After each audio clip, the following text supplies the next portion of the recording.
News, and we want to look further into the economy of the country.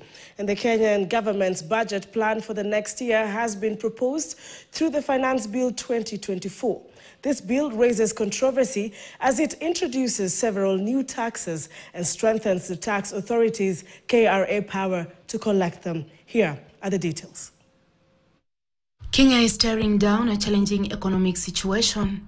The government is preparing a budget with a massive deficit of over 700 billion shillings, raising serious concerns about the country's already staggering national debt, which currently sits at a concerning 13 trillion shillings. What tax measures could we then put in place to ensure we get to the revenue that we need and therefore support the budget for the country? This planned deficit is causing a stir.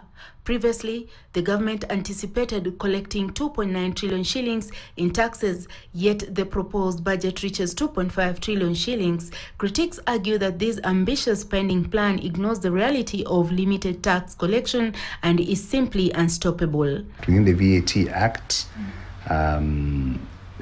there's emphasis on removing some things that were initially exempt from VAT to standard rated VAT, a couple of things there. I think that's the main significant change, and when we start to discuss, we'll discuss some of these things. To address the deficit, the budget bill proposes a number of measures to raise revenue, but these are likely to come at a cost for ordinary Kenyans. The Kenya Revenue Authority is also set to gain more power with the ability to mandate electronic invoicing e-teams and potentially bypass some data protection laws to enhance tax collection.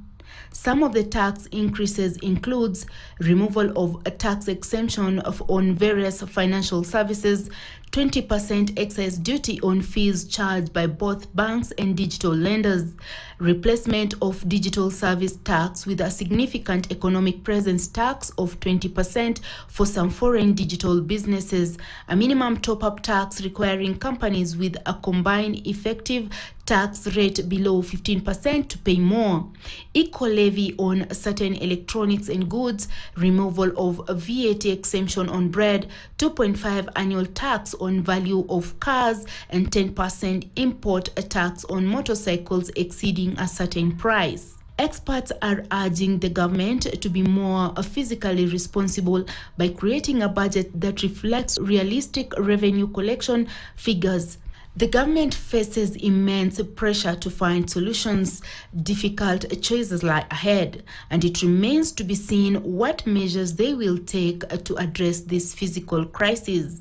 As the government introduces the Finance Bill 2024, many Kenyans wish that they would see the implementation and the fruits of the Finance Bill of 2023. Sophia Ali for KTN News.